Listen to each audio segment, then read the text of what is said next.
बड़ा विश्वास है हमको इस फ्रीडम एक्सरसाइज पे। हमको नहीं मालूम है कि हम लोगों ने क्या किया, लेकिन ये वो नारा लगाने जैसा हाथ उठाना तो शुरू में बहुत ही अट्रैक्ट करता था, और ये फ्रीडम एक्सरसाइज करते करते हम लोग भी फ्री हो गए।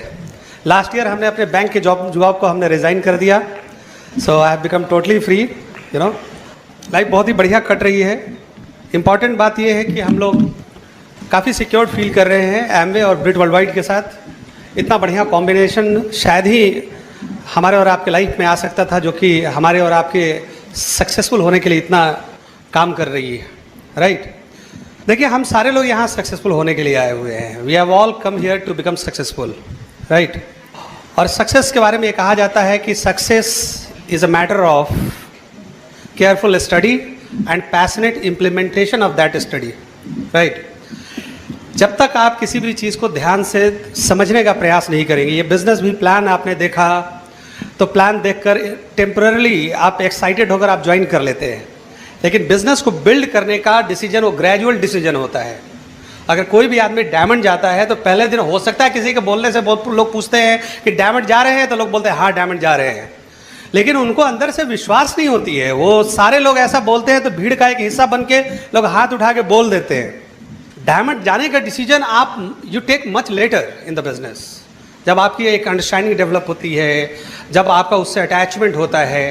यू नो, बिकॉज इनिशियली आप किसी भी तरीके से अटैच भी रहते हैं तो इट वर्क्स फॉर यू। वो कहा गया, मैंने बहुत पहले किसी सीडी में सुना था कि partial involvement leads to total commitment. अगर आप पार्शियली भी इन्वॉल्व हैं तो later on you will be totally committed, you may be totally committed towards that thing. जब किसी आप सुने होंगे कि लड़का और लड़की भागकर शादी कर लिया, यू नो, लेकिन क्या पहले दिन इतना बड़ा कमिटमेंट होता था क्या उन दोनों में? पहले दिन तो कोई कॉफ़ी शॉप में या किसी चौराहे पे या स्कूल कॉलेज में या कैंटीन में कहीं मुलाकात हो गई। पहले दिन का वो कमिटमेंट नहीं होता है। द कमिटमेंट ग्रोज ग्रेजुअली, धीरे धीरे करके वो कमिटमेंट बढ़ती है। लेकिन इंपॉर्टेंट ये है हमारे बिजनेस के रेस्पेक्ट में कि आपने क्या स्टडी कर रहे हैं इस बिजनेस को। सक्सेस हमेशा स्टडी का ही परिणाम होता है। सचिन तेंदुलकर के बारे में आज बहुत सारे लोग सारी बातों को बोलते हैं, लेकिन बहुत बढ़िया कमेंट किया रवि शास्त्री ने। उसने कहा कि Sachin Tendulkar is the biggest sponge in the game of cricket. सबसे बड़ा स्पॉन्ज है। ही सक्स इन एवरीथिंग। छोटे छोटे चीज़ों से वो सीखता रहता है। पूरे दुनिया भर के बॉलर जब भी सचिन के अगेंस्ट में खेलते हैं तो सचिन के अगेंस्ट में प्लानिंग करते हैं कि ऐसे बॉलिंग करेंगे, इधर आउटसाइड द ऑफ स्टंप पे थोड़ा वीक है सचिन, लेग स्टिक पे बॉलिंग नहीं करेंगे, वो शॉर्ट बॉल को अच्छे से खेलता है, वो बैट पैड के बीच में आजकल गैप हो जाता है। तो ये काफ़ी स्टडी करते हैं, लेकिन बहुत कम लोगों को ये बात मालूम है कि सचिन तेंदुलकर भी उन बॉलर्स के लिए उतनी ही प्लानिंग करता है। यू नो, एक बार क्या हुआ कि ऑस्ट्रेलिया का एक बॉलर है ब्रैड हॉग, वो अभी आईपीएल में भी है लेकिन मैच नहीं खेला है। It is not Hodge, it is Brad Hogg, left arm spinner है। तो एक बार किसी मैच में उसने सचिन का विकेट ले लिया, और सचिन का विकेट लेने के बाद ही बिकेम सो ओवरवेल्म्ड कि वो चला गया सचिन के पास और बोला कि सर ऑटोग्राफ प्लीज़। ऑटोग्राफ लेने के लिए, सचिन तो बहुत महान प्लेयर है, तो उसने सोचा कि सचिन का ऑटोग्राफ ले ले उसी बॉल पे जिस बॉल से उसने सचिन का विकेट लिया था। और जब वहाँ गया तो सचिन ने उस बॉल पे लिखा, साइन किया, और उसके बाद लिखा कि अब ये दोबारा नहीं होगा। और उसके बाद 12 बार ब्रैड हॉग खेला सचिन के अगेंस्ट में, लेकिन एक बार भी सचिन का विकेट नहीं ले पाया। राइट? तो सक्सेसफुल लोग काफ़ी बढ़िया से स्टडी करते हैं किन्हीं भी चीज़ों को। शिव खेरा ने एक बहुत पहले लाइन बोली थी कि successful people don't do different things, they do things differently. कोई अलग काम, यहाँ जितने भी डायमंड्स गए हैं या जितने भी लोगों को आपने स्टेज पे देखा, they have not done anything very different. They have done the same things what everybody else does. This is what we have come here to teach you. हम लोग यही चीज बताने के लिए आपको आए हुए हैं यहाँ पे। राइट? कोई डिफरेंट चीज नहीं है। We have all gone through the same process. और सिर्फ अपनी एक्सपीरियंस और जो भी अंडरस्टैंडिंग हमारी हुई है इस बिजनेस को बिल्ड करने के कोर्स में, वही चीज आपको बताने के लिए आए हुए हैं। राइट? वही 4 बेसिक्स, वही 9 कोर स्टेज। बहुत सारे लोगों को देखिएगा कि 4 बेसिक्स तो है लेकिन कुछ और है भाई। दे आर वो लुकआउट में है कि 5वां बेसिक कौन है, वो 5th बेसिक। 4 बेसिक को ही आप अच्छे से करेंगे, you can become successful. This 4 basic has got everything in it. यही 4 बेसिक करके सारे लोग सक्सेसफुल हुए। इंपॉर्टेंट ये है कि आप उसको कैसे कर रहे हैं, आपने कितने बढ़िया ढंग से इस बिजनेस को बिल्ड करने का प्रयास किया। 2 क्वेश्चन लोगों के माइंड में हमेशा से आए हैं इस बिजनेस को बिल्ड करने के लिए। नंबर 1 ये है कि अगर ये बिजनेस इतना बढ़िया है तो लोग इस बिजनेस को ना क्यों बोलते हैं।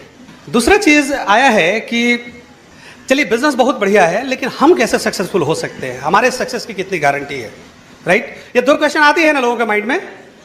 देखिए, जहां तक पहली बात है कि लोग एमवे को, अगर एमवे इतना बढ़िया बिजनेस है तो लोग ना क्यों बोलते हैं, तो इस बात को समझने के लिए हमको थोड़ा सा इतिहास में जाना पड़ेगा कि बिजनेस के इतिहास कैसे परिवर्तित हुए। सबसे पहले हमारे सोसाइटी में बार्टर सिस्टम थी, एक्सचेंज, कि अगर किसी के यहाँ चावल का व्यवसाय होता था और किसी के यहाँ दाल की उपज होती थी, तो हमने अपना चावल दिया और हमारी रिक्वायरमेंट के हिसाब से हमने उतना किलो, हमने केजी, हमने दाल उनसे ले लिया।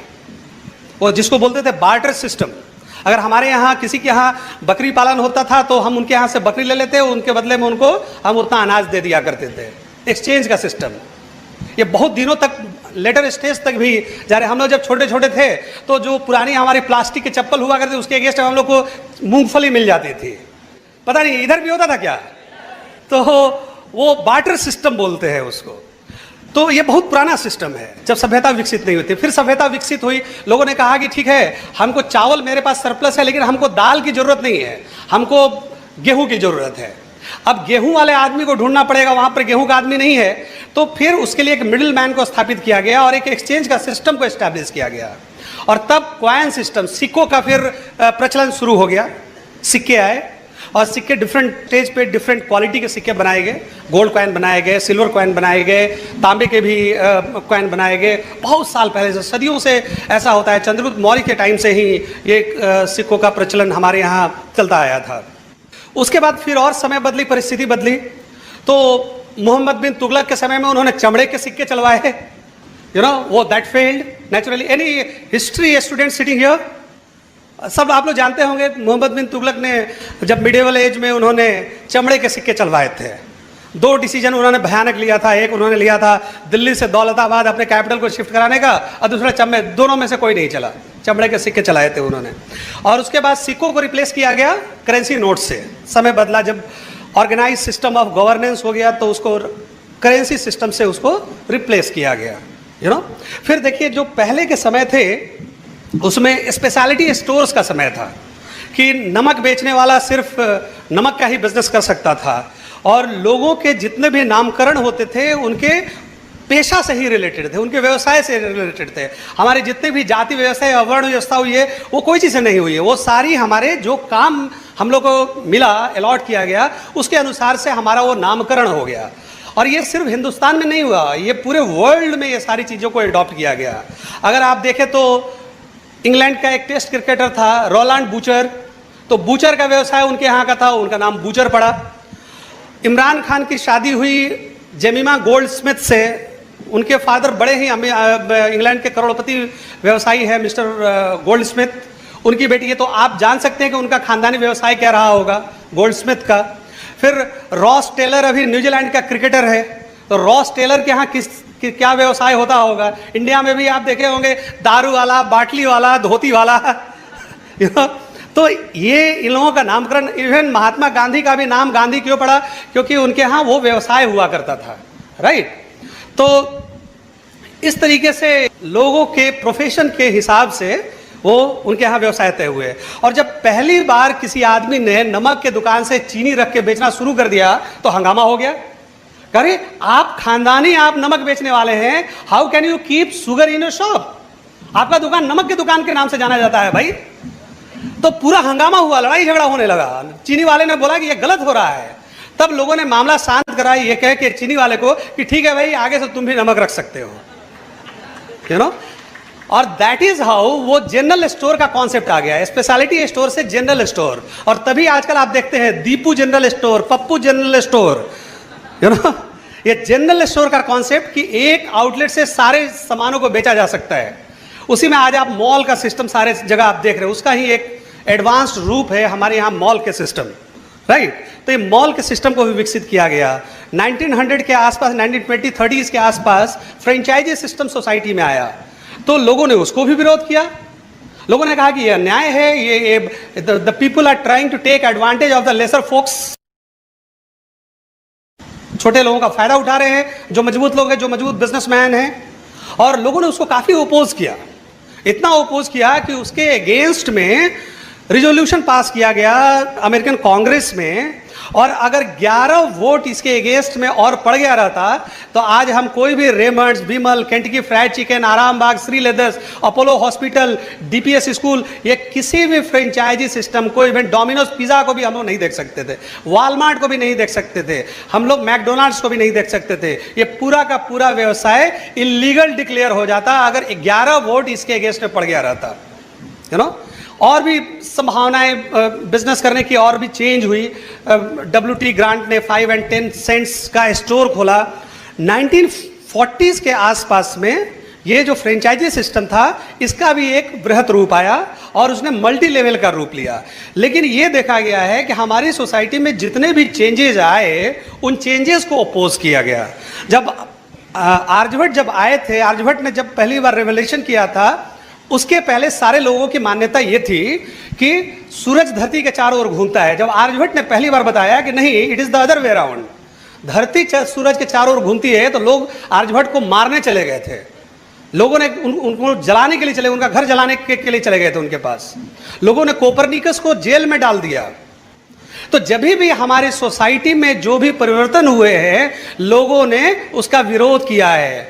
तो एमवे का प्लान लेकर जब भी आप लोगों के पास जाते हैं, लोग एमवे को ना नहीं बोलते हैं, इस परिवर्तन को ना बोलते हैं, राइट?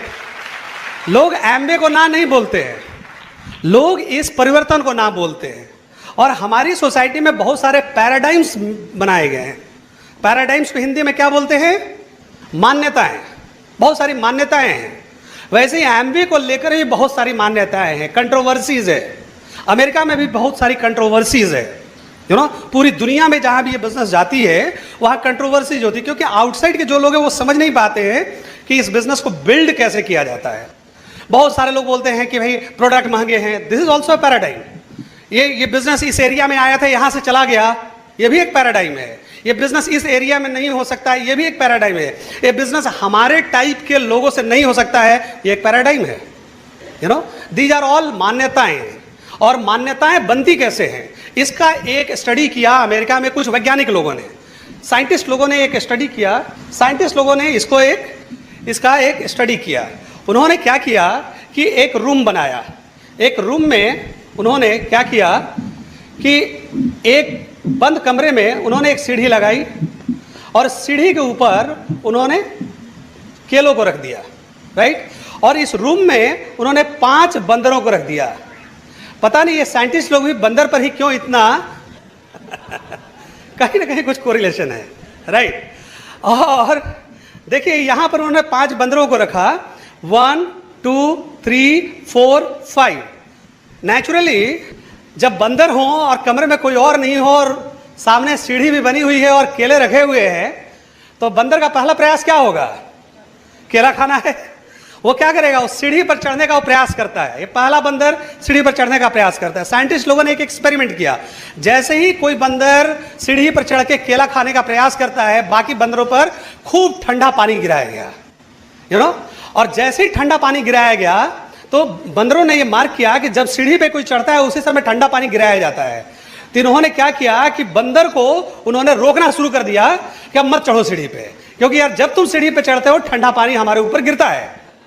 तो 1 नंबर का ट्राई किया तो ठंडा पानी बाकी 2 3 4 5 पे गिरा, तो इन लोगों ने उसको रोका। फिर 2 ने ट्राई किया, उसको भी रोका। जब ये लोग नहीं माने तो इसका पिटाई किया। तो जब 3-4 बार पिटाई 5 का हो गया तो 5 ने ये डिसाइड कर लिया कि सीढ़ी पर नहीं चढ़ेंगे, क्योंकि सीढ़ी पर चढ़ते हैं तो कष्ट होता है। जब भी कोई आदमी सीढ़ी पर चढ़ता है बाकी आदमी के ऊपर ठंडा पानी गिराया जाता है। तो जब 5 बंदर की 3-4 बार पिटाई हो गई तो 5 ने ये डिसाइड कर लिया कि अब सीढ़ी पे नहीं चढ़ना है। अब यहां पर साइंटिस्ट ने एक और एक्सपेरिमेंट किया। उसने 1 नंबर के बंदर को चेंज करके उसने 6 नंबर का बंदर को लाया, नया सेट बंदर का लाया। तो ये बंदर जब आया पहली बार तो ये क्या करेगा? केला देखेगा, बोले केला कैसे छूटा हुआ है भाई? वो तुरंत लपकेगा सीढ़ी के ऊपर केला खाने के लिए। और बाकी बंदर क्या करेंगे, उसको पिटाई करेंगे। जब उसका 4-5 बार पिटाई हो गया तो बोला नहीं अब नहीं चढ़ेंगे। वो डिसाइड कर लेता है कि अब हमको सीढ़ी पे नहीं चढ़नी है। उसके बाद उन्होंने क्या किया कि 2 नंबर को हटा के 7 नंबर को बिठाया, नया बंदर को रिप्लेस किया, 2 नंबर को निकाला, 7 नंबर को अंदर किया। और 7 नंबर भी आया तो सबसे पहले क्या देखा, केला। वो क्या करेगा, सीढ़ी चढ़ेगा केला खाने के लिए, और बाकी 4 बंदर क्या करेंगे, उसको पिटाई करेंगे। और मजे की बात कि इस पिटाई में ये 6 नंबर भी शामिल होगा, ये भी इसको मारेगा कि मना किया है ना ऊपर नहीं चढ़ने को, हमको भी नहीं चढ़ने दिया गया था, एकदम नहीं चढ़ना है। और उसके बाद ये 3 नंबर को भी हटा के 8 नंबर किया गया, 4 नंबर को हटा के 9 नंबर किया गया, और 5 नंबर को हटा के 10 नंबर को रिप्लेस किया गया। और सारे बंदरों का यही अटेम्प्ट था कि जैसे ही अंदर घुसे केला की ओर लपके, और जब केला की ओर लपके तो बाकी बंदरों ने उनकी जम के पिटाई की। अब यहाँ पर एक स्टडी है, एक बढ़िया इंटरेस्टिंग यहाँ पे रिजल्ट है कि अभी यहाँ पर 1, 2, 3, 4, 5 थे, उनके जगह पे 6, 7, 8, 9 और 10 है। और इन लोगों में से किसी भी आदमी को मालूम नहीं है कि कोई सीढ़ी पर चढ़े तो उसको मारना क्यों है। यू नो, अगर इनसे पूछिए कि भाई सीढ़ी पर कोई चढ़ता है केला खाने के लिए, तुम मारते क्यों हो, तो बोलेंगे कि हमको नहीं मालूम है, ऐसा पहले से होता आया है। राइट। तो यहां भी जब आप किसी आदमी को प्लान दिखाने जाते हैं, वो बोलता है प्रोडक्ट महंगा है। भाई साहब आपको कैसे मालूम है, सुने हैं कि प्रोडक्ट महंगा है।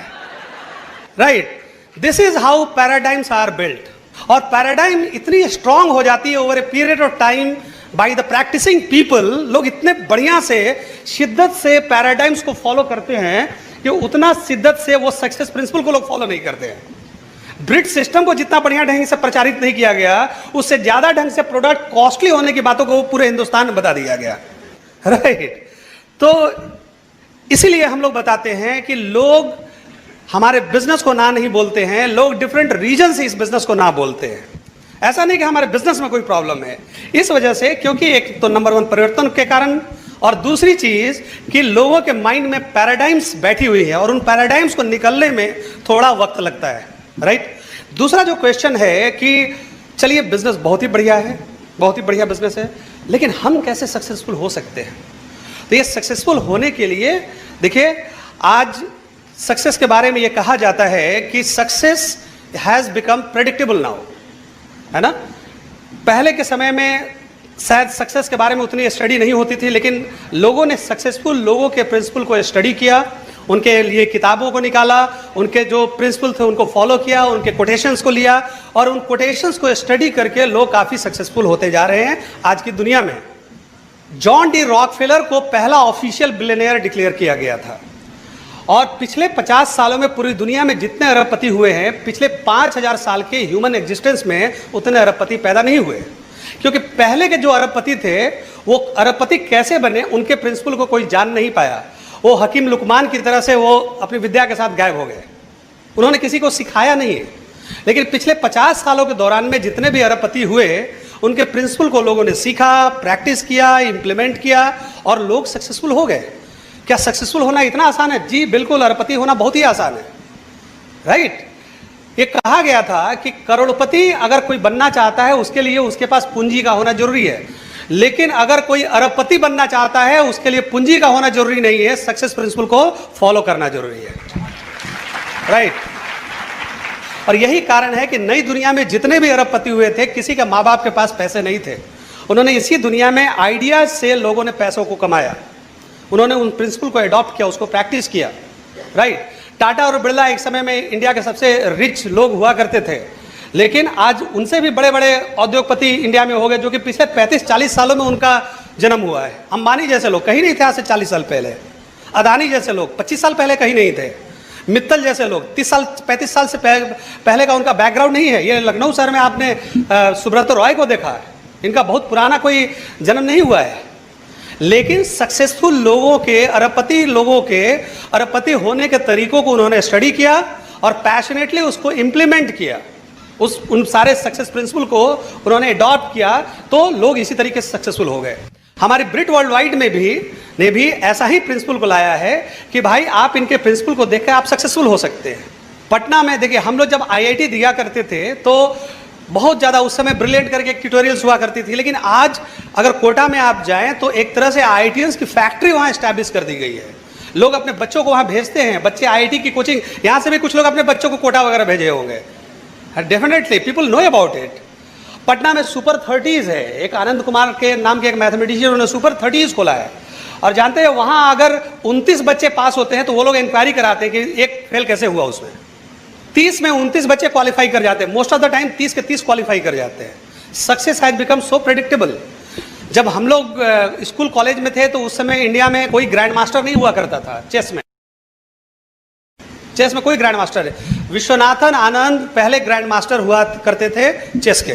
कोई चेस के प्लेयर यहाँ पे हैं, जानते हैं, नॉलेज जानते होंगे। 3 GM नॉर्म्स लेना पड़ता है आपको ग्रैंड मास्टर होने के लिए, तो विश्वनाथन आनंद पहले थे। और जब विश्वनाथन आनंद एक देसी आदमी ग्रैंड मास्टर बना, उसके बाद पिछले 50 सालों में चेस में उतने लोग सक्सेसफुल नहीं थे जितना कि पिछले 10 से 15 सालों में। जब विश्वनाथन आनंद हुए उसके बाद से आज तक इंडिया में 39 ग्रैंड मास्टर्स हो गए, जो कि रूस के बाद सबसे ज़्यादा नंबर है ग्रैंड मास्टर का, जो हिंदुस्तानी है। एक बहुत बड़ा परिवर्तन है जिसके बारे में बहुत कम लिखी और बात की गई है। But this is one thing which is amazing कि कैसे एक विश्वनाथन आनंद के बाद इतने सारे लोग यहाँ से पैदा हो सकते हैं। उसी तरीके से हमारी जो एम्बे और ब्रिट वर्ल्ड वाइड है, क्यों हम लोग स्टेज से लोगों को रिकॉग्नाइज करते हैं, हम लोगों को क्यों जमशेदपुर से यहाँ बुलाया गया है, सो दैट कि इन सक्सेस प्रिंसिपल को हम आप तक पहुँचा सकें, सीडीज के माध्यम तक आप तक पहुँचा सकें। और इन्हीं में से कुछ लोग इन चीज़ों को स्टडी करके डायमंड 1 के स्टेज पे आ सकते हैं। यही हम लोगों ने किया है। हम लोगों ने भी डायमंड की स्टडीज़ को, टीचिंग्स को लिया, उसको इम्प्लीमेंट किया और आज हम लोग भी डायमंड हो गए। तो आज इसमें कोई अतिशयोक्ति नहीं होगी जब आज हम देखेंगे कि आज हम लोग के बीच से भी कुछ ऐसे लोग होंगे जो कि आने वाले चंद दिनों में वो डायमंड होंगे और उनको स्टेज से रिकॉग्नाइज किया जाएगा और डिफरेंट प्लेसेज में उनको सेमिनार वगैरह देने के लिए भी बुलाया जाएगा। तो मैंने यहाँ तक अभी आप लोगों को बताई, हम आगे और भी आपसे बात करेंगे, लेकिन मीनवाइल मैं यहाँ बुलाना चाहूँगा हमारी धर्मपत्नी मिसेस प्रतिमा पायल सिंह को। एक बार जॉर्ज बर्नार्ड शॉ से किसी ने पूछा कि आपको अगर अगला जन्म दिया जाए तो आप कैसा व्यक्ति बनना चाहेंगे। हमसे भी पूछा जाता है ना कि अगर रीबर्थ हमें मिले तो हम कैसा व्यक्ति बनेंगे। And you know George Bernard Shaw ने क्या कहा कि मैं एक ऐसा इंसान बनना चाहूँगा अगर ईश्वर ने मुझे रीबर्थ दिया जो मैं बन नहीं पाया, जो इस जन्म में मैं नहीं बन पाया और जो मैं नहीं कर पाया वो मैं करूँगा। Thank God we are with Britt and Amway कि हमसे अगर कोई ये क्वेश्चन पूछेगा तो हम बड़े प्राउडली और बड़े सुकून से ये कह सकते हैं कि no we don't want rebirth, because इस एमवे बिजनेस को करके और ब्रिट में रह करके हमने जैसा इंसान बनना चाहा था हम बने हैं, बन रहे हैं, आगे भी बनते रहेंगे और जो करना चाहते थे, जो पाना चाहते थे, इसी जन्म में हमने पा लिया। This is the best opportunity, best of the best of the best opportunity जो गॉड हमें दे सकता था। गॉड से अब और कुछ मांगने की इच्छा नहीं होती है, क्योंकि हम हर दिन प्रे करते हैं और गॉड से ये कहते हैं कि मुझे ये दे दो, मेरे ड्रीम्स पूरे नहीं हुए हैं, ये प्रॉब्लम मेरे साथ ही क्यों होता है। बट जो हम जो एमवे डिस्ट्रीब्यूटर्स होते हैं, जो ब्रिट के स्टूडेंट हैं, हम कभी ये कंप्लेन नहीं करते हैं, क्योंकि हमें मालूम है कि गॉड ने हमें बेस्ट अपॉर्चुनिटी और अपना बेस्ट ब्लेसिंग्स दिया है। That is the reason we are in this business, we are sitting in this hall doing this Amway business every day. और जो पाना चाहते हैं हम इसी बिज़नेस से और इसी सिस्टम से पा सकते हैं। जब हमने अपनी इस बिज़नेस की शुरुआत करी तो मैंने आपको शुरू में बताया कि मैंने प्लान नहीं देखा था। मुझे मालूम था कि मैं जॉब से खुश नहीं हूँ और मैं और अनुज जो दोनों हैं वो हम लोग कुछ डिफरेंट करना चाहते थे, क्योंकि हमारे बैंक की जॉब में कोई क्रिएटिविटी नहीं थी। कंपटीशंस दिया था, क्लियर हो गया था, शादी के बाद कुछ करने को नहीं था। अनुज को परेशान करती थी कि बोर हो जाती हूँ घर में, तो अनुज ने मुझे कहा कि तुम कंपटीशन की तैयारी करो। मैंने कंपटीशन की तैयारी करी और काफ़ी सारे लोगों को पीछे छोड़ के हमने इस बैंक के जॉब को कंपटीशन के थ्रू लिया था। जॉब तो कर रहे थे और जब इस बिज़नेस को हमने पाया तो मुझे लगा कि दिस इज़ द अपॉर्चुनिटी जो मैं इस जॉब से निकल सकती हूँ। ये पहला होप मुझे आया था जब मेरे अपलाइन मेरे घर ग्रैंड ओपनिंग करने आए थे और उन्होंने मुझे बताया था कि भाभी ये बिज़नेस में आपको क्या चाहिए। तो मैंने बड़ा लंबा लिस्ट दिया था उनको। तो उन्होंने कहा, मुझे आज भी याद है कि उन्होंने मुझे कहा था कि अगर आप इन सब चीज़ों को पाना चाहती हैं, क्योंकि उसमें हर तरीके के डिमांड्स मैंने किए थे अपने अपलाइन से कि आप ड्रीम लिस्टिंग कर रहे हैं तो आप ये सब मेरे ड्रीम्स हैं, अब आप लिख लीजिए और इसको पूरा कराने की जिम्मेदारी अब आपके ऊपर है।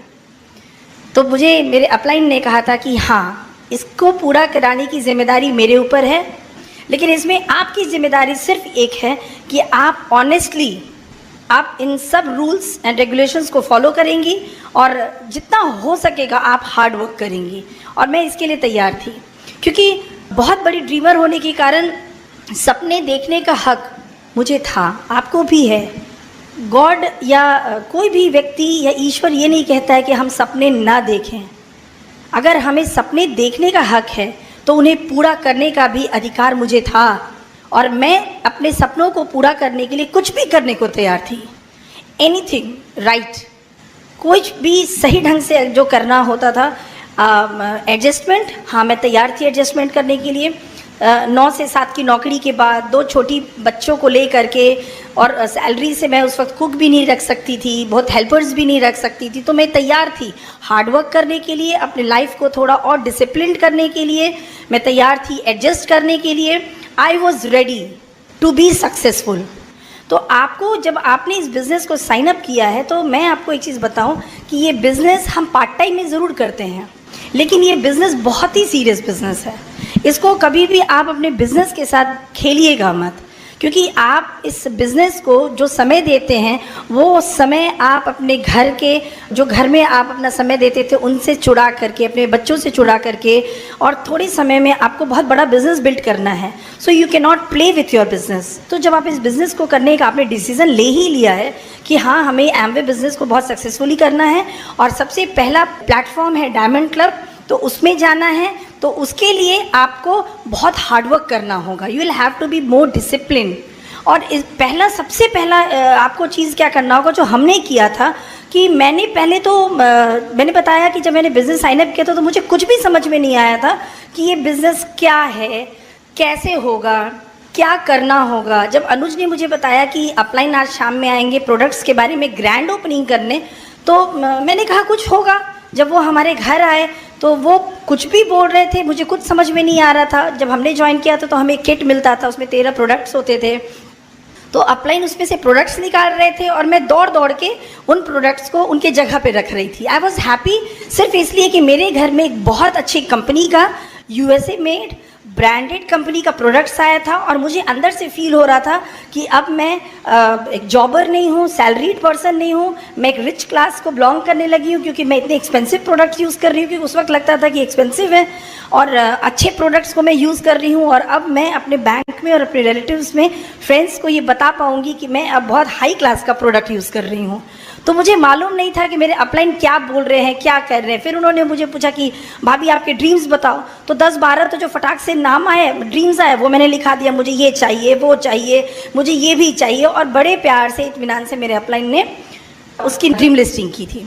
लेकिन जैसे जैसे हमने मीटिंग्स एंड फंक्शंस अटेंड करना शुरू किया, अपने अपलाइन के एसोसिएशन में रहे, डायमंड्स का सेमिनार देखने हम FED और समर कॉन्फ्रेंस में कलकत्ता जाया करते थे, उनका ड्रेसिंग सेंस, उनकी ग्रूमिंग, लता गला आती थी, the way she use to speak, Anjali Kumar, the way she use to walk, किस तरीके से वो बड़े धीमे ढंग से हमें मैसेज दिया करती थी, उन सब चीज़ों को देख देख के मैंने एक ड्रीम बनाया। और तब मुझे लगा कि नहीं, आई हैव टू चेंज। और धीरे धीरे इस बिज़नेस में, एसोसिएशन में, ब्रिड के इसमें रह कर के, अपने अपलाइन के संगत में रहकर, हर दिन किसी न किसी बहाने से मैं अपने अपलाइन से मिलती थी, अपलाइन लेडी से मिलती थी, उनसे बातें करती थी, और उनसे जुड़ने के बाद धीरे धीरे मेरे ड्रीम्स क्लियर हुए, मेरे नीड्स क्लियर हुए, और मेरे रीज़न्स क्लियर हुए कि मुझे इस बिज़नेस को क्यों करना है। इनिशियली तो हम प्रोडक्ट अच्छा लगता है, अपलाइन का एसोसिएशन अच्छा लगता है, तो हम इस बिज़नेस को करते हैं। लेकिन जैसे जैसे आप इस तरीके के मीटिंग फंक्शंस में आते हैं, डायमंड्स को बोलते हुए सुनते हैं, उनकी कहानियों को सुनते हैं, तो धीरे धीरे आपके भी ड्रीम्स जो बचपन में आपने देखे थे, कुछ पाने का जो ख्वाहिश किया, तो वो धीरे धीरे आप हमारी बातों को तो सुनते हैं, लेकिन सबकॉन्शियसली आपके ड्रीम्स क्लियर होने लगते हैं, आपके रीजंस क्लियर होने लगते हैं कि आपको इस बिज़नेस की क्यों ज़रूरत है। उसी तरीके से मैंने भी धीरे धीरे अपने रीजंस क्लियर किए कि नहीं, मुझे मेटेरियलिस्टिक वे में कैसा चाहिए, हाँ मुझे लाइफस्टाइल चेंज करना है, मुझे अपने बच्चों को अच्छी एजुकेशन देनी है, मुझे जॉब छोड़ना है। और मैंने सबसे पहले अपना रीज़न वाई क्लियर किया कि why I wanted to build Amway business. तो सबसे पहले आप जब आज घर जाएं तो अपने वाई को क्लियर करें। अगर अभी भी आपकी वाई क्लियर नहीं है, कभी भी इस बिजनेस को किसी और के लिए बिल्ड मत कीजिएगा। Always, every moment, every second बस गॉड से यही प्रे कीजिए कि आपको विजन रहे, आपको ये पता रहे कि आप ये बिज़नेस क्यों कर रहे हैं, आपको क्या चाहिए इस बिज़नेस से। और मैं प्रॉमिस आपको करती हूँ कि आप जो भी चीज़ एक्सपेक्ट करेंगे इस बिज़नेस से ना, वो डायमंड क्लब तक आते आते आपकी इच्छाएं पूरी हो जाएंगी। फिर उसके बाद आप डिफरेंट बातें करने लगेंगे। लेकिन सबसे पहले आपको अपना वाई क्लियर करना होगा। फर्स्ट स्टेप, वाई क्लियर कीजिए कि why you need to build Amway business, why not something else. कुछ और क्यों नहीं, क्यों एमवे ही। खूब सीडी सुनिए, इस तरह के मीटिंग फंक्शंस को ज़रूर अटेंड कीजिए, अपने अपलाइन के एसोसिएशन में रहिए। सक्सेसफुल लोगों की संगत में आप जब रहते हैं ना, तो धीरे धीरे आपका वाई और रीजंस क्लियर होता है, और तब आप धीरे धीरे आपके अंदर हिम्मत आती है कि चंद नो सुन करके भी आपको कोई फ़र्क नहीं पड़ता है, क्योंकि अंत में आपको मालूम है कि आप क्यों इस बिज़नेस को कर रहे हैं और आपको कहाँ जाना है। आपको अपने गोल्स, जो आपके अपलाइन आपके गोल्स देते हैं, आपके ड्रीम्स तक और रीज़न तक पहुंचने के लिए आपको आपके अपलाइन कुछ गोल्स देते हैं। उस गोल्स को पूरा करने के लिए आपको ये मीटिंग्स एंड फंक्शंस हेल्प करेंगे, और साथ में हेल्प करेगा वो टूल्स जो मैंने बड़े इत्मीनान से यूज़ किया। हमने अपने घर में, हमारे अपलाइन ने हमें बताया कि आपके पास 2 वाइट बोर्ड होना चाहिए, एक आपके घर के होम मीटिंग के लिए, या एक आप लेकर के बाहर जाएं उसके लिए, और एक आप बेडरूम में लगाइए। अनुज को अपलाइन ने कहा कि आप एक बेडरूम में लगा लो अनुज, एक वाइट बड़ा सा बोर्ड, ताकि आप उसमें अपना डेली का स्ट्रक्चर, डेली का गोल, डेली का जो टू डू लिस्ट है, टू कॉल लिस्ट है, वो लिख सको। हमने वो कर लिया। हमने अपना एक फॉलोअप बैग बना लिया था, जिसमें कुछ लैम्प लाइटर्स रखते थे, हम LYF रखते थे, कुछ फॉलोअप टूल्स रखते थे, कुछ अच्छे स्पीकर्स के CDs रखते थे, कि जब हम कहीं प्लान दिखाने जाते थे तो उन फॉलोअप टूल्स का हम बड़े आराम से और बहुत फ्रिक्वेंटली उसको यूज़ करते थे, जिसके कारण हमारा बिज़नेस बहुत फास्ट होने लगा। अपलाइन ने कहा कि SOCD पर सब्सक्राइब हो जाओ, लैम्प लाइटर पे सब्सक्राइब हो जाओ। हमने कर लिया, क्योंकि हमें मालूम था कि हमारे upline is the only, our upline was the, और आपके भी अपलाइन, आप भी किसी के अपलाइन हैं, आप भी किसी के डाउनलाइन हैं। इस बिज़नेस की बड़ी खूबसूरत एक चीज़ है कि हम दोनों रिश्तों से बंधे होते हैं। अगर हम किसी के डाउनलाइन होते हैं तो हम किसी के अपलाइन भी होते हैं। तो जो रूल्स एंड रेगुलेशंस या जो भी बातें अपलाइन के लिए होती है, हम उस ब्रैकेट में भी आते हैं, और जो डाउनलाइन के लिए बताई जाती है, हम उस ब्रैकेट में भी आते हैं। तो हमें हर वो चीज़ करना चाहिए जो हमारे को सिस्टम बोलता है। अपलाइन ने कहा मैजिक कॉर्नर बना लो। भाभी आप मैजिक कॉर्नर बना लीजिए, उसमें कुछ प्रोडक्ट को डिस्प्ले कर दीजिए। मैंने कर लिया। फिर मैंने उनसे पूछा कि वाई मैजिक कॉर्नर, क्यों मैजिक कॉर्नर? तो अपलाइन ने बोला कि अगर आपके घर कोई व्यक्ति आएगा जो एमवे नहीं जानता है, तो वो आपसे पूछेगा कि ये क्या है। लिविंग रूम में सजाने वाले सामान के बीच में ये प्रोडक्ट्स कैसे रखे हुए हैं, तो आपके लिए बातें खोलनी आसान हो जाएगी। अगर वो एमवे जानता होगा तो बोलेगा अच्छा तो आप भी एमवे करती हैं, तो फिर आपको बात इनिशियल शुरू करने में आपको अच्छा लगेगा। तो मैजिक कॉर्नर हमने बना लिया। हमारे अपलाइन ने कहा कि आपके ड्राइंग रूम में एक ब्रिट कॉर्नर होना चाहिए, जिस पे आप अपने कुछ पढ़ने वाली किताबें, SOCD में आने वाली किताबें, LYF, लाइम लाइटर रखो। हमने वो भी बना लिया।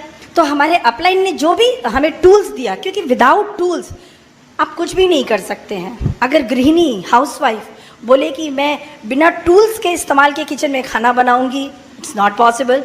डॉक्टर बोले कि मैं बिना टूल्स के ऑपरेशन करूंगा, it is not at all possible. अगर हम एमवे डिस्ट्रीब्यूटर को किसी ने कहा कि बिना फॉलोअप टूल्स के, बिना मीटिंग फंक्शन अटेंड किए हुए आप एमवे में डायमंड जाओ, ये तो कभी भी नहीं होने वाला है। So you should use Britt tools as frequent as you can. उसके बाद हमारे अपलाइन ने जब हमें बताया कि, मैंने अपलाइन से बोला कि मैं 12% पे हूँ, मुझे बहुत जल्दी सिल्वर जाना है। तो अपलाइन ने कहा कि आपको सिल्वर तो जाना है, लेकिन क्या आपने दीवालों पर अपना गोल और ड्रीम्स को चिपकाया है? मैंने कहा नहीं। तो फिर अपलाइन ने कहा कि भाई आप अपने दीवालों पर अपने ड्रीम्स और गोल को पेस्ट कर दो। मैंने वो कर दिया। तो इन सब चीज़ों का इस्तेमाल करते करते हम लोगों दोनों ने मिल करके बड़ी फास्ट बिजनेस को बिल्ड किया। मैं भी आपको बताऊंगी, अगर आप अपना ड्रीम्स और गोल को अगर आप दीवार पे पेस्ट नहीं करते हैं तो फिर आपको कौन याद दिलाएगा कि इस महीने का गोल क्या है, आज से आने वाले 6 महीने के बाद का गोल क्या है। आपने ड्रीम लिस्टिंग कराते समय अपलाइन को कुछ प्रॉमिस किया था, वो ड्रीम्स क्या है। तो जब हम अपने दीवार पर ड्रीम्स और गोल्स को पेस्ट करते हैं तो वो हमारे सामने क्लियर हो जाता है कि हमारे ड्रीम्स और गोल्स क्या हैं, और वो हमें याद दिलाते हैं कि हमारे वर्क एथिक्स को और थोड़ी सी ठीक करने की ज़रूरत है, थोड़ा सा और डिसिप्लिन होने की ज़रूरत है, थोड़ा सा और वर्क हार्ड होने की ज़रूरत है। कई बार होता है कि हम प्रोडक्ट्स के बारे में अपने फ्रेंड या रिलेटिव से एक बार बात करते हैं, उन्होंने हमसे प्रोडक्ट्स ले लिया तो बहुत अच्छा, अगर नहीं लिया तो फिर हम उदास होकर के फिर दोबारा कभी कॉल नहीं करते हैं। ऐसी गलती कभी मत कीजिएगा। अपने रिलेटिव से, अपने फ्रेंड से फ्रिक्वेंट इंटरवल्स पे 2 महीना, 2.5 महीना, 3 महीने पर, वीक्स के एब्सेंस पर बार बार उन्हें याद दिलाते रहिएगा कि yes you are building Amway बहुत अच्छे से, और आपका बिजनेस बहुत बड़ा हो रहा है, और अभी भी आप उनके लिस्ट में हैं, और अभी भी आपके फ्रेंड्स और रिलेटिव्स को बहुत सारे प्रोडक्ट्स की ज़रूरत है उनके हेल्थ को ठीक रखने के लिए। जब आप फ्रिक्वेंटली उनको कॉल करते रहते हैं और ये एहसास दिलाते हैं कि अभी इस महीने में डायबिटीज़ के लिए प्रोडक्ट आ गया है, एल्डरली लेडीज़ के लिए प्रोडक्ट आ गया है, एल्डरली जेंट्स के लिए प्रोडक्ट आ गया है, लिवर के लिए प्रोडक्ट आ गया है, तो जब आप उनको इंटरवल्स पे बताते रहते हैं ना तो उनके माइंड में सबकॉन्शियसली ये आता रहता है, और जब भी इसकी ज़रूरत पड़ती है उनको तो वो आपको कॉल करते हैं। और नहीं, अगर आपने मिड इंटरवल्स पे उनको कॉल नहीं किया, उन्हें याद नहीं दिलाया, तो क्या होगा कि वो किसी और से प्रोडक्ट ले लेंगे। तो आपको अपने दोस्तों और रिलेटिव्स को ये एहसास दिलाना चाहिए कि आपके पास आप ओपन हैं, आप उनको सिर्फ ये याद दिला रहे हैं कि उनके लिए बहुत सारे प्रोडक्ट्स आपके पास हैं और वो जब चाहें आपसे मांग सकते हैं। इस तरीके से आपका प्रोडक्ट का प्रमोशंस भी हो जाता है और आपके वॉल्यूम भी आ जाती है। फिर कई बार ऐसा होता है कि ब्रिट में हम या ओपन मीटिंग में या BBS में अपने गेस्ट को लेकर के नहीं जाते हैं। मैं आपको बताऊं, अगर आप फास्ट बिजनेस बिल्ड करना चाहते हैं ना तो आपके डाउनलाइन कुछ भी करें, आपके डाउनलाइन गेस्ट को लेकर के आए ना आए, कुछ भी हो, आप अपने गेस्ट को ज़रूर इस तरीके के BBS में और ब्रिट ओपन्स में ज़रूर लेकर के आया करें। जब आप हर दिन अपने नेम लिस्ट में 2 से 3 नए लोगों से दोस्ती करके उनका नेम ऐड करते हैं तो क्या होता है कि आपका ग्रुप बड़ा होते जाता है और आपके डाउनलाइंस भी देखते हैं कि सर जो हैं या भाभी जो हैं वो हर BBS में और ब्रिट ओपन में नए नए गेस्ट को लेकर के आती हैं।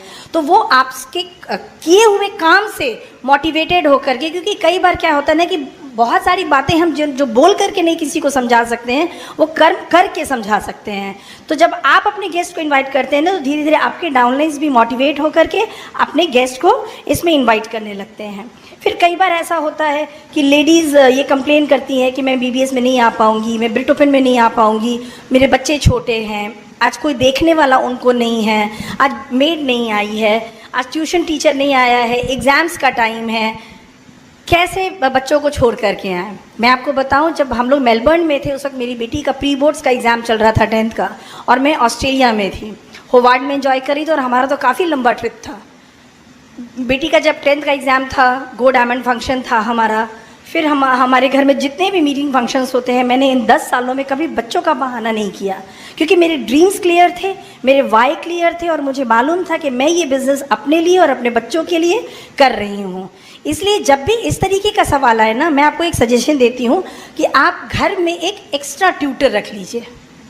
अगर आप एक एक्स्ट्रा ट्यूटर रख लेंगी, एक एक्स्ट्रा हेल्पर रख लेंगी, तो क्या होगा ना कि आप मीटिंग फंक्शंस में भी बड़ी शांति से आ पाएंगी, और बच्चे भी जो आज के ढर्रे की पढ़ाई हो रही है वो ट्यूटर से बेटर कर पाएंगे।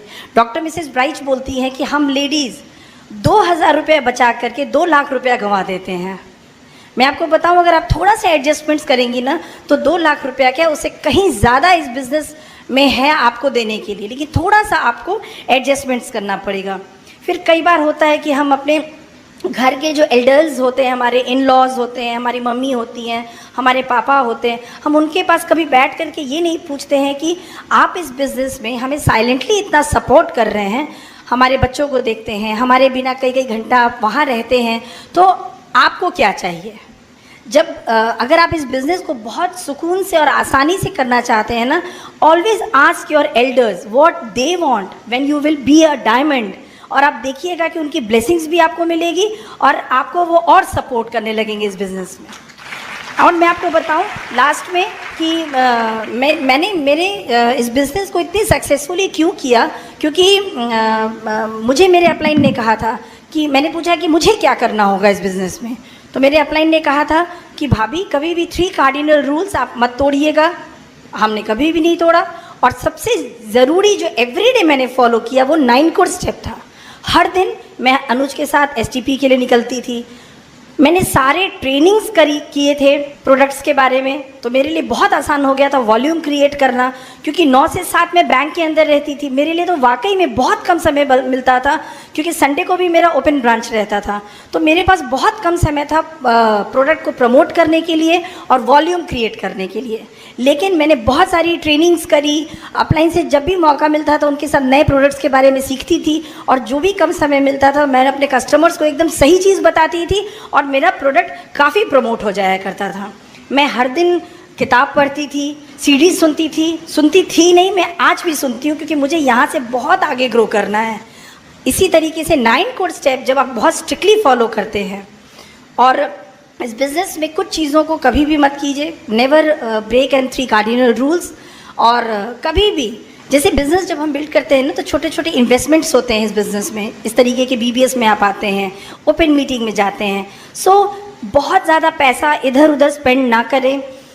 कभी भी टाइम, अपना जो आपका वैल्यूबल टाइम है ना, क्योंकि मैंने कहा ना शुरू में कि हम बहुत कम समय में इस बिज़नेस को बिल्ड करते हैं, तो हमारा टाइम बहुत वैल्यूबल होता है। कभी भी नॉन एमवे लोगों के साथ ज़्यादा टाइम स्पेंड मत करें। जो भी टाइम है ना, वो या तो आप अपने बिज़नेस को बढ़ाने में बिल्ड करें, या अपने इनर ग्रोथ को, अपने नॉलेज को बढ़ाने में यूज़ करें, या फिर अपने अपलाइन के एसोसिएशन में बिताएं। आप देखिएगा कि बहुत जल्दी आप लोग डायमंड क्लब में आ जाएंगे। और मैं आपको फिर से बता रही हूँ, diamond club is the beautiful thing.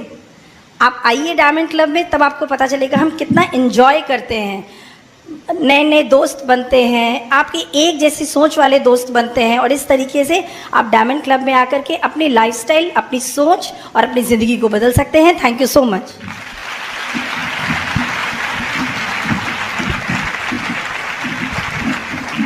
वाह, क्यों आप लोग हंस क्यों रहे हैं भाई? चलिए बहुत बढ़िया है। चलिए कुछ हंसने की भी बात कर लेते हैं। एक बार क्या हुआ कि एक कंपनी के टॉप एग्जीक्यूटिव एक जगह कहीं गए हुए थे, वहाँ एक मोटिवेशनल सेमिनार चल रहा था। तो जो मोटिवेशनल सेमिनार चल रहा था, तो वहाँ चूँकि कॉर्पोरेट मीटिंग थी, तो वहाँ कुछ वाइन वगैरह भी चल रहे थे, शराब भी चल रही थी। तो मोटिवेशनल स्पीकर ने अपनी बात बता रहे थे, और बताने के क्रम में उन्होंने अचानक ऑडियंस को स्टंट कर दिया। उन्होंने एक लाइन बोला कि the best years of my life we are spent in the lap of a lady who was not my wife. हमारी ज़िंदगी के सबसे खूबसूरत लम्हे एक ऐसी औरत के बाहों में बीते जो हमारी पत्नी नहीं थी। अब सारा पब्लिक एकदम स्टंट रह गया कि क्या बोल रहे हैं भाई। तब उन्होंने कहा कि और वो औरत मेरी माँ थी। राइट। तो कंपनी के जो टॉप एग्जीक्यूटिव थे, उनको ये बड़ा बढ़िया इंटरेस्टिंग ये लाइन लगा। उन्होंने सोचा कि चलो इसको इम्प्लीमेंट किया जाए। तो सेमिनार के बाद पार्टी वार्टी हुई, और साहब ने वो घर पहुँचे। तो वाइफ ने पूछा कि खाना खाओगे? तो बोला नहीं, आज पार्टी में खा के आए हैं। तो बोले कि पानी लाऊं? तो हाँ पानी लाओ। जब पानी लेकर आई तो उन्होंने फिर वाइफ को इम्प्रेस करने के लिए वही लाइन उन्होंने दोहराई कि हमारी ज़िंदगी के सबसे खूबसूरत लम्हे एक ऐसी औरत की बाहों में बीते जो हमारी बीवी नहीं थी।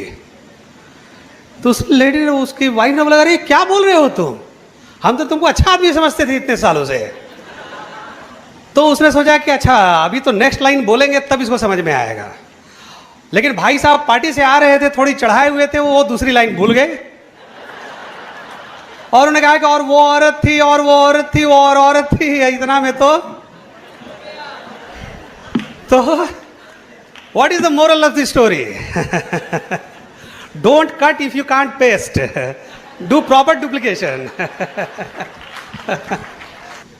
देखिए, जिंदगी में सक्सेसफुल होने के लिए इस बिजनेस की बातों को तो मैं तो ये अप्लाई होती ही है, लेकिन लाइफ में भी सक्सेसफुल होने के लिए एक चीज का होना बहुत ही जरूरी है, and that thing is called faith, विश्वास।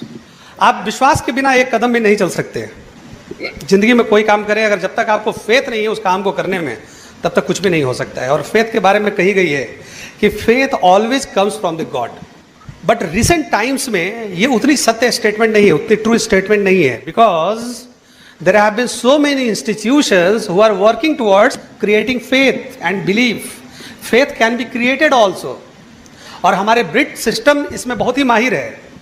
वो इतने बुक्स, सेमिनार, सीडीज को निकलवाती है कि उसके माध्यम से फेथ को क्रिएट की जा सकती है, राइट? अगर फेथ के बारे में देखें कि फेथ किन किन फैक्टर से क्रिएट होती है, तो there are so many factors which are responsible for creating faith. तो जो सबसे पहली इंपॉर्टेंट चीज है जो फेथ क्रिएट करती है, दैट इज कॉल्ड इंफॉर्मेशन। जानकारी से विश्वास बढ़ता है, यू नो। आज ही बहुत सारे लोगों को लाया गया होगा, ये बोल के लाया गया होगा कि अच्छे क्वालिटी के लोग इस बिजनेस को करते हैं, और यहाँ से देखे हुए कि हाँ भाई लाइफ में ऑलरेडी सक्सेसफुल स्टेट बैंक के चीफ मैनेजर और वाइफ भी बैंकर, दोनों मिलकर इस बिजनेस को बिल्ड कर रहे हैं। फिर यहाँ अगली पंक्ति में बहुत सारे ऐसे लोग हैं जो कि अपने प्रोफेशन में भी काफ़ी सक्सेसफुल थे, उन लोगों ने इस बिजनेस को बिल्ड किया। तो जैसे जैसे आपकी एम्वे और ब्रिट वर्ल्ड वाइड के बारे में इंफॉर्मेशन बढ़ती है, वैसे वैसे आपका विश्वास बढ़ते जाता है। इसीलिए हम लोग बताते हैं एम्वे का, जब भी प्लान दिखाते हैं तो बताते हैं एम्वे के प्रोफाइल्स के बारे में कि एम्वे कितनी कंट्रीज़ में है, इसके प्रोडक्ट की क्वालिटी क्या है, इसके प्रोडक्ट की मैन्युफैक्चरिंग की प्रोसेस क्या है, किन प्रोसेस से कैसे इसके प्रोडक्ट ऑर्गेनिक्स हैं, 1934 से किस तरीके से ये अपने गुड क्वालिटी के प्रोडक्ट्स को न्यूट्रलाइट बनाती है। तो ये सारा चीज़ हम क्यों बताते हैं, सारा इन्फॉर्मेशन हम क्यों देते हैं? क्योंकि हम लोगों के विश्वास को बढ़ाना चाहते हैं, राइट? एक छोटा सा बच्चा को अगर आपने गणेश की मूर्ति दे दी तो उसको बॉल बना के वो बच्चा खेलता है, लेकिन जब वो बच्चा बड़ा हो जाता है तो उस मूर्ति से वो खेलता नहीं है, उस मूर्ति को स्थापित करके उसकी पूजा करता है। क्यों? क्योंकि मूर्ति में कोई बदलाव तो नहीं हुआ ना। बदलाव कहाँ हुआ? उस बच्चे की जानकारी में, उस बच्चे के विश्वास में बदलाव हो गया, क्योंकि उसको लगातार ये जानकारी दी गई कि गणेश की मूर्ति बेसिकली खेलने का बॉल नहीं है, ये पूजा करने की वस्तु है। वैसे ही जब कोई नया आदमी एम्वे बिजनेस में आता है तो उसको एम्वे बिजनेस पर फेथ नहीं होता है। He plays with the business. वो कभी मीटिंग में आता है, कभी नहीं आता है, कभी अपलाइन के फोन को उठाता है, कभी नहीं उठाता है, लेकिन जैसे जैसे उसकी जानकारी बढ़ती है और उसका पिन बढ़ता है, उस बिजनेस में ज़्यादा दिन तक वो एस्टैब्लिश कर जाता है, तो जिस बिजनेस के साथ वो खेल रहा होता है वही बिजनेस की वो पूजा करने लगता है, राइट? तो इंफॉर्मेशन। दूसरा, एसोसिएशन, संगत।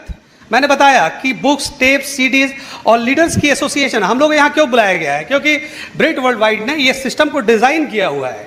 दे have design this system to increase your faith. आपके विश्वास को बढ़ाने के लिए इसको डिजाइन किया गया है। अदरवाइज यहाँ भी तो सारे डायमंड्स हैं, यहाँ पे भी तो लोगों, लेकिन इनको हमारे एरिया में बुलाया जाता है।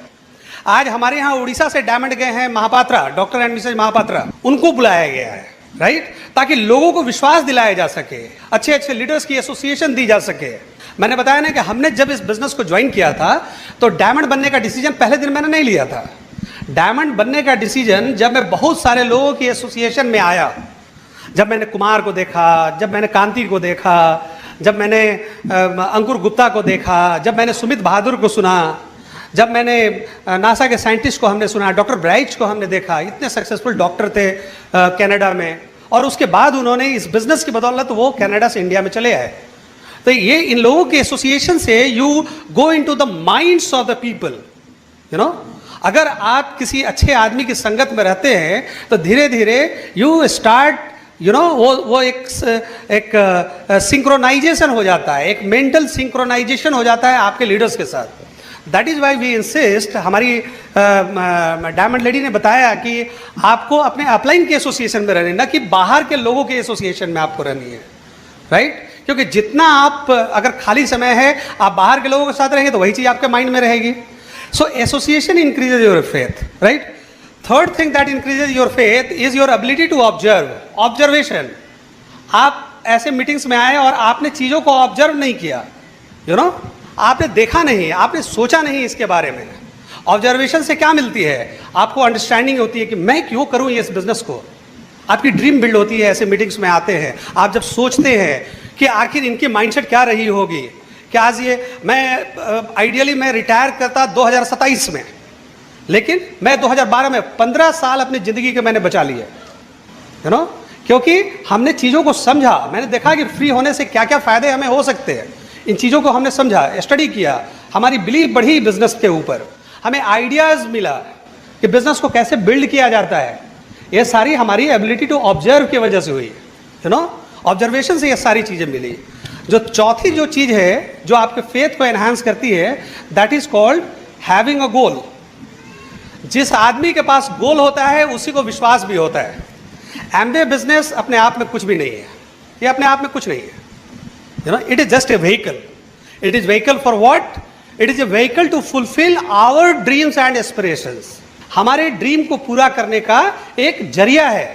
एमवे कुछ नहीं है। लोग बोलते हैं हम एमवे, आप एमवे बिजनेस नहीं कर रहे हो, आप अपना बिजनेस कर रहे हो।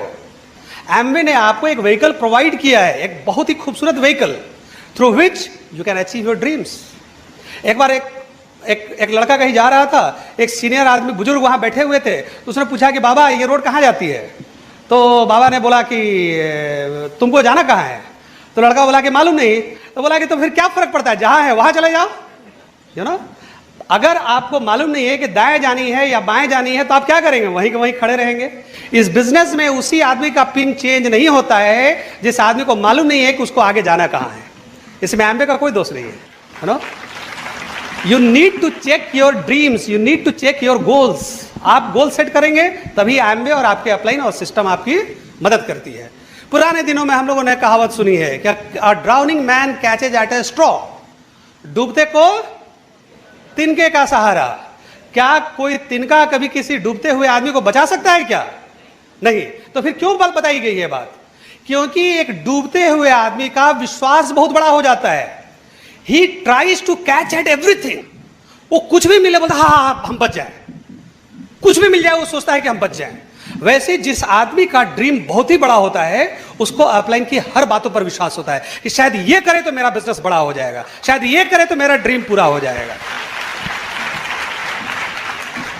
4 basics, 9 core steps, 3 powers, 3 candles, उसको कुछ नहीं समझ में आने वाला है। वो ऐसे ही आते रहेगा, जाते रहेगा, हर बार मीटिंग में आएगा, मीटिंग में जाएगा, बोलता है यार बिजनेस हो ही नहीं रहा है, क्या करें, बड़ा अजीब टाइप का, फंस गए हैं। कहां से फंस गए हैं? कौन दिन था कि अपलाइन आकर प्लान दिखाया था, you know. He has to see कि why he is building this business. Business build करने का कारण क्या है, क्या चाहिए, अगले महीने क्या चाहिए, 6 महीने के बाद क्या चाहिए, 2 साल के बाद, किस लिए कर रहे हो भाई, क्यों कर रहे हो? हम लोगों ने फ्रीडम के लिए इस बिजनेस को किया था। हमारे पास कोई कारण नहीं था बैंक की नौकरी छोड़ने का। हमारे बहुत सारे रिश्तेदार बोल रहे थे कि अब तो डायमंड हो गए ना, जॉब छोड़ने की जरूरत क्या है। और ईमानदारी से हम आपको बताएं कि नौकरी करने का आनंद तभी है जब आपको जॉब की जरूरत ना हो। राइट। आराम से बैंक में आते थे, बैंक में जाते थे, बॉस भी बोलने का हिम्मत नहीं करता था। पहले बॉस बोलता था कि अनुज ये टारगेट पूरा हो जाना चाहिए, हम भी बोलते थे यस सर, सर हो जाएगा सर, हो चाहे नहीं हो, लेकिन बोला जाता है कि बॉस को ना कभी नहीं बोलना है। लेकिन जब फाउंडर्स प्लैटिनम और एमरल्ड हो गए, वही बॉस जब फोन करके बोलता था कि अनुज ये पूरा हो जाना चाहिए भाई, हम बोलते थे सर हमसे तो नहीं होगा, आप ही ट्राई करके देख लीजिए। अरे ट्राई तो करो यार। हम बोले कि सर नहीं हो सकता है सर। इतने, लेकिन फैक्ट यही था। और अगर आपको जॉब की खूब जरूरत है तो बॉस आपका घटिया जो भी बोलेगा आप जोर से हंसेंगे, हा हा हा हा करके आप हंसेंगे। बॉस आपका कैसा घटिया टाइप का भी कपड़ा, इच्छा आपको अंदर से होगी कि सर बहुत फालतू टाइप का कपड़ा पहने हुए हैं, लेकिन बोलते हैं कि सर कहां से लिए हैं, यू नो, क्योंकि बॉस को इंप्रेस करना होता है ना, उससे कॉन्फिडेंशियल लिखवाना होता है, आपका ट्रांसफर कहीं और ना कर दे। राइट। वो उसका हेयर स्टाइल कैसा भी हो, सर किस सैलून में बनवाए हैं sir, you know.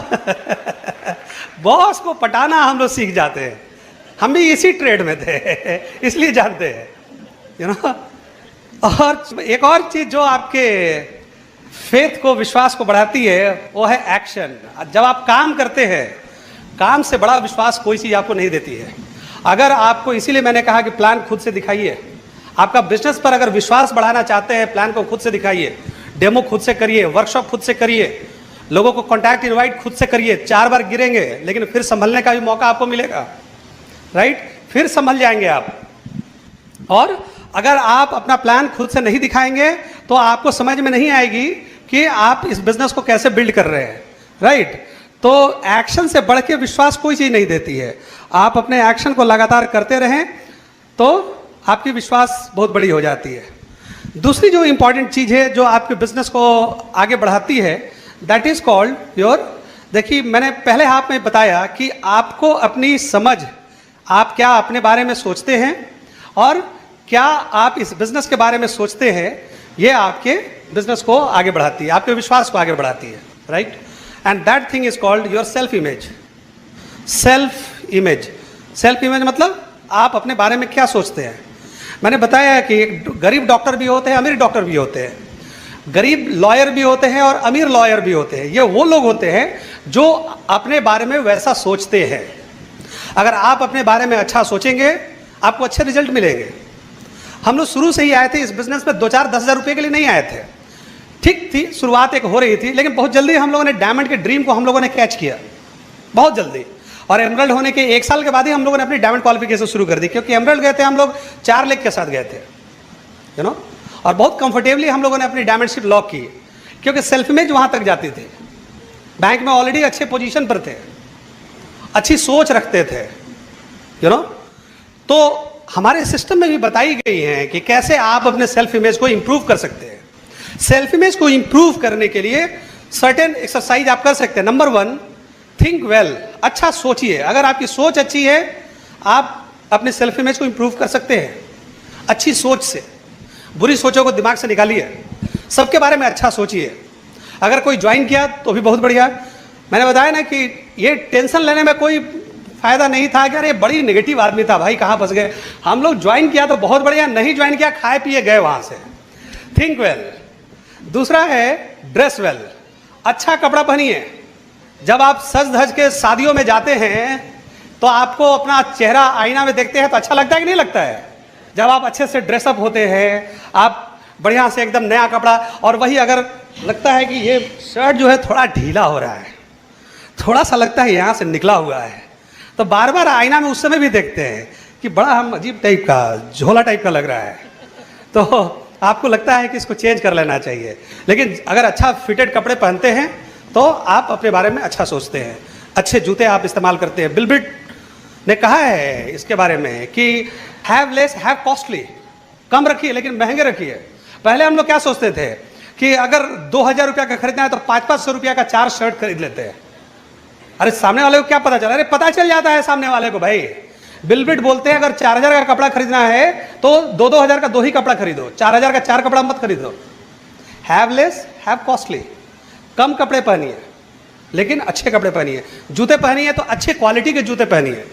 Kader Khan किसी फिल्म में बोला था उसने कि आदमी की औकात उसके जूते से पता चलती है। वो अमिताभ बच्चन उसके पास गया था, ऊपर से बहुत बढ़िया सूटेड बूटेड था और नीचे से जूता फटा हुआ था। तो बोला कि पहचान कैसे गए भाई कि हम भी तुम्हारी बिरादरी के हैं? तो बोला कि क्योंकि आदमी की औकात की पहचान उसके जूते से हो जाती है।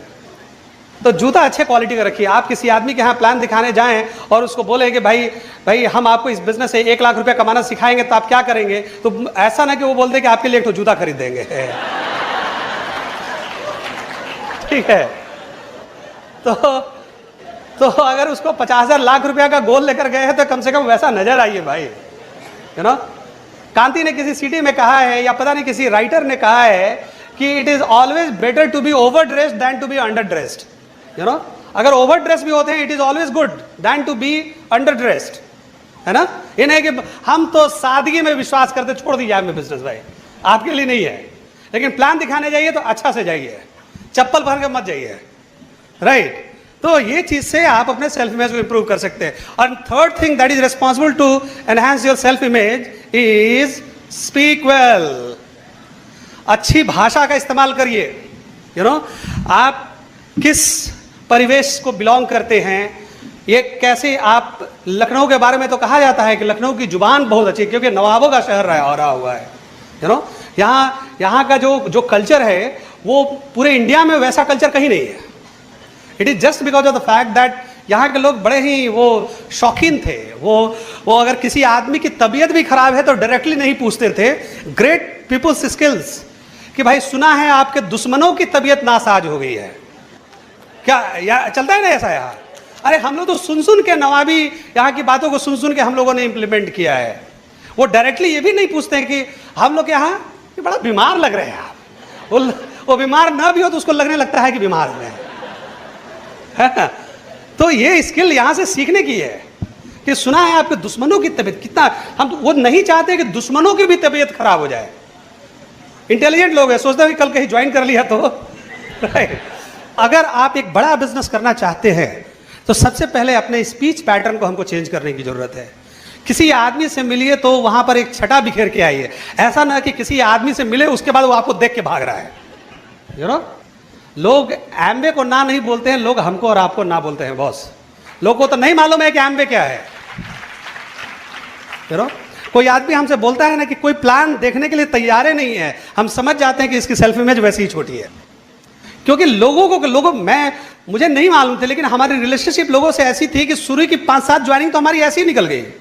यू नो, हमने अपने साढ़ू को प्लान दिखाया तो साढ़ू से मैंने कभी ये नहीं कहा कि कमलाकर जी आप बिजनेस को ज्वाइन कर लीजिए। मैंने उनको प्लान दिखाया और मैंने कहा कि मैं चला। और उन्होंने अपने माइंड में सोचा कि एक स्टेट बैंक का सीनियर मैनेजर जिसके हाथों से करोड़ों करोड़ के लोन होते हैं, अगर उस आदमी ने एम्बे बिजनेस को करने का डिसीजन अगर लिया है तो जरूर ही कोई अच्छा डिसीजन लिया है, राइट। और हमारी पास्ट बैकग्राउंड क्या है वो हमारे फ्यूचर को वो अफेक्ट करती है कि हम अपने बारे में क्या सोचते हैं, हमने पहले क्या बोया है, राइट। बहुत सारी आपकी ज्वाइनिंग आपकी नेचुरल निकल जाती है क्योंकि सोसाइटी में आपकी वो पहचान के रूप में होती है कि आपने कैसी पहचान बनाई है। और एक और चीज़ बहुत ही इंपॉर्टेंट है इस बिजनेस में कि you need to develop a magnetic personality. आप लोगों के पीछे जाएंगे तो लोग आपसे भागते रहेंगे। इंपॉर्टेंट ये है कि आप अपनी ऐसी पर्सनालिटी डेवलप करें। देखिए, आपकी लड़ाई किसी और से नहीं है, आपका कंपटीशन किसी और से नहीं है, आपकी लड़ाई सिर्फ एक व्यक्ति से है और वो व्यक्ति आप खुद है। हमारी अपने आप से जद्दोजहद है। यू नो, कोई एम्बे बिजनेस सारे लोगों के सामने समान है। कुछ लोग अपने आप से वो निकल नहीं पाते हैं। इस बिजनेस को करने के लिए जो नेसेसरी चेंजेस होते हैं उन चेंजेस से कुछ लोग नहीं गुजरना चाहते हैं। कुछ लोगों को ये सिरदर्द लगती है, कुछ लोगों को कठिनाई लगती है। यू नो, लोगों को मालूम है कि हम रोज जाएंगे, प्लान दिखाएंगे। इट इज समथिंग लाइक कि सारे लोगों को तो मालूम होगी ही कि सुबह में अगर जिम में जाएंगे तो बॉडी ठीक रहेगी। हेलो, मालूम है ना। लेकिन बहुत सारे लोग, मोस्टली लोग नहीं ही करते हैं इसको। जानते हैं अच्छी चीज है लेकिन फिर भी नहीं करते हैं। यू नो, कंसिस्टेंट कितने हैं आप अपने अफेयर्स में, अपनी एक्टिविटीज में, अपने थॉट प्रोसेस में। यू नो, हम लोग किसी आदमी को देखते हैं, we are not for any talented people. हम लोग ऐसा आदमी खोजते हैं जो मैदान में टिकने वाला हो और नेसेसरी चेंजेस अपने आप में करा दो। सिर्फ टिकना इंपॉर्टेंट नहीं है। कई लोग ब्रिट ओपन में आते हैं और अपने प्रॉस्पेक्ट को लाते हैं तो लीडर से मिलवाते हैं और लीडर क्या मैसेज देता है, बस टिके रहिए, टिके रहिए। अरे सिर्फ टिकने से नहीं होगा, टिके रहिए, कुछ करते भी रहिए, तभी कुछ होने वाला है ना। टिकना एक अलग एस्पेक्ट है और उसके बाद भी आपको कुछ करना पड़ता है। लेकिन आपकी मैग्नेटिक पर्सनालिटी तब डेवलप होती है जब आप अपना एक्शन खुद से करते हैं।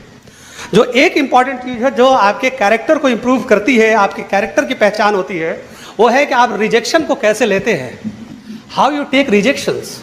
यू नो, ये बिजनेस में किसी आदमी का कितना बड़ा विश्वास है उसका अपने ऊपर, एम्बे के ऊपर, प्रोडक्ट के ऊपर, ब्रिट वर्ल्ड वाइड के ऊपर, अपलाइन के ऊपर, ये इस बात से पता चलती है कि जब उसको ना बोलता है, ना सुनता है तो उसका एटीट्यूड कैसा रहता है।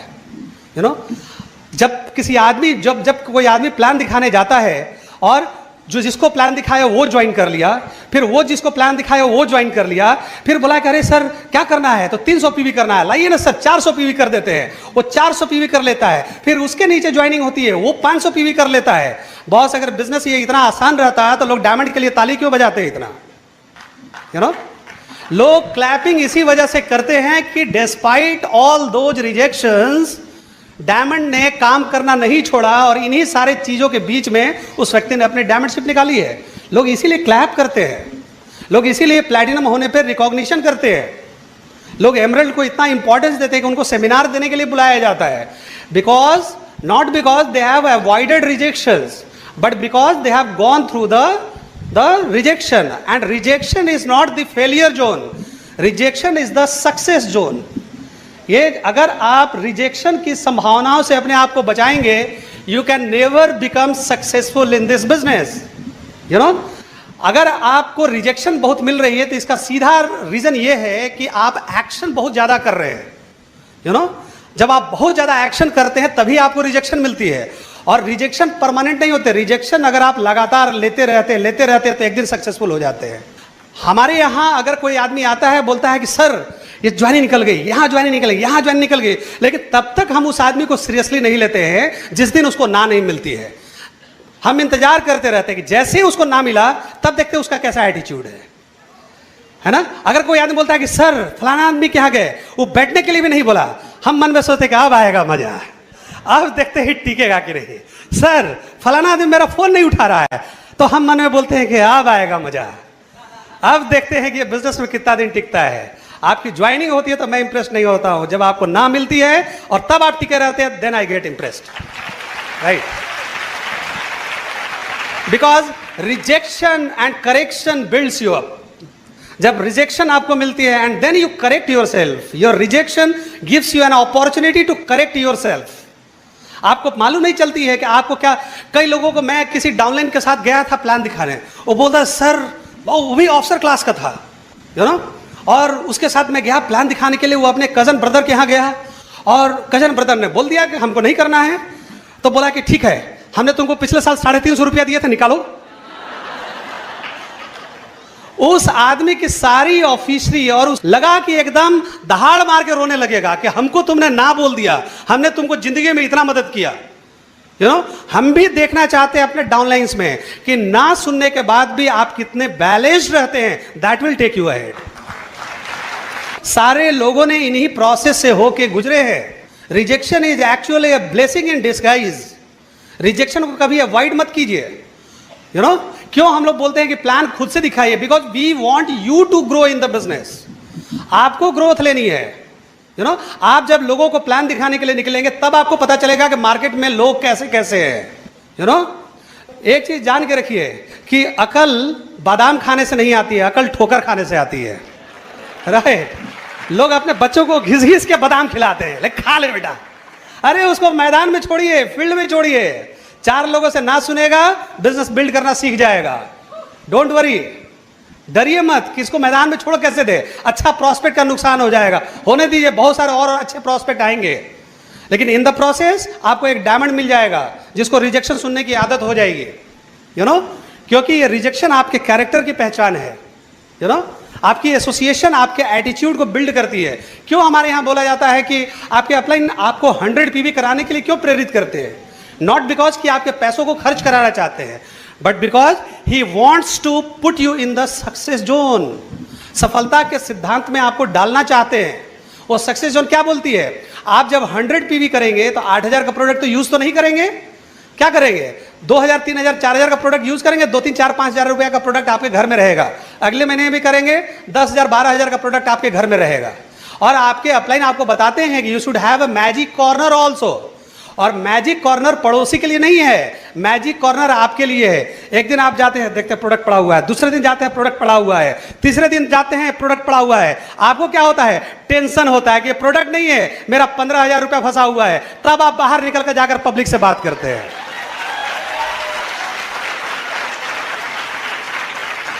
अगर आपके अपलाइन आपको प्रोडक्ट परचेज नहीं कराएं तो आपके पास बाहर के पब्लिक से बात करने का मोटिवेशन इनिशियली नहीं रहेगा, राइट? क्यों? क्योंकि जब प्रोडक्ट नहीं मंगाइएगा तो बाहर जाकर बात करने की क्या जरूरत है? आप आराम से घूमते रहेंगे। आपको मालूम है मैं घोड़े से कभी गिरा नहीं। क्यों? क्योंकि घोड़े पे कभी चढ़ा नहीं। ठीक है, घोड़े पे कभी चढ़े नहीं तो आपको घोड़े से गिरने का आपको क्या डर रहेगा? कोई डर नहीं रहेगा। आपने अगर प्रोडक्ट नहीं मंगाए तो आपको बेचने का भी मोटिवेशन नहीं रहेगा, राइट? रिजेक्शन आपको सक्सेसफुल लोगों से मिलाती है। आप जितने ज़्यादा अपने लिस्ट में, अगर आपके पास 50 लोगों की लिस्ट है और 50 लोगों में से अगर आपने 25-30 लोगों को ही प्लान दिखा दिया, तो आप लॉ ऑफ एवरेज के सिद्धांत के अनुसार से अगर आपने 50 लोगों को प्लान कंप्लीट जैसे ही करते हैं, 8 से 10 लोगों की आपकी ज्वाइनिंग हो जाएगी। लेकिन that should be done in a particular period of time, एक टाइम फ्रेम के अंदर में ही उनको दिखाइए। अब 50 लोगों को प्लान आप 1 साल में दिखाए और 50 लोगों को प्लान आपने 1 महीने में दिखाया, दोनों में फर्क है, वो रिजल्ट में भी फर्क होगा। अगर आपने 1 महीने के अंदर में दिखाया तब आपको रिजल्ट मिलेगी, लेकिन अगर आपने, और रिजल्ट बहुत बेहतर मिलेगी, और अगर आपने 2 महीने में दिखाया तो रिजल्ट थोड़ी कम मिलेगी। लेकिन अगर आपने 50 लोगों को प्लान 1 साल में दिखाया तो हो सकता है रिजल्ट ही ना मिले। पहले के समय में आपको याद है वो जनरेटर को स्टार्ट किया जाता था, तो 9 स्ट्रोक मारना है, लेकिन 9 स्ट्रोक में जनरेटर स्टार्ट होता है, लेकिन वो पर्टिकुलर स्पीड में मारना है ना। ऐसा नहीं कि ढक फिर ढक ऐसे करके 9 स्ट्रोक मारेंगे, कभी जनरेटर स्टार्ट नहीं होगा। अगर जनरेटर को स्टार्ट करना है तो 9 स्ट्रोक मारे, जनरेटर स्टार्ट। वैसे ही अगर 1 महीने में अगर 50 आदमी को प्लान दिखाएंगे, 10 आदमी आपके नीचे ज्वाइन कर लेंगे, right. You got to understand कि हमारी रिजेक्शन की स्पीड क्या है। कितना लोगों को रोज शाम में आप प्राइम टाइम में क्या करते हैं? आप क्या घर में बैठे रहते हैं या रोज जाकर, या रिजेक्शन से डर गए? कई लोगों को 2-4 लोग ना बोल देते हैं तो उसके बाद घर से निकलने में डर लगता है, फोन उठाने में डर लगता है। फोन उठाया तो सामने वाले को रिंग हो रहा है, भगवान से मनाते रहते कि हे भगवान उठाए नहीं, उठाएगा नहीं तो बात नहीं करना पड़ेगा, और अपलाइन को बता देंगे कि सर क्या करे, बड़ी फोन किए उठाया ही नहीं, बहुत फोन किए, यू नो। तो यही आपके कैरेक्टर की पहचान हो जाती है कि आप ये बिजनेस में कितना बड़ा बिजनेस बिल्ड करना चाहते हैं। और हमारा समय यही खत्म होता है, लेकिन एक अगेन लखनऊ में आए हुए हैं तो लास्ट में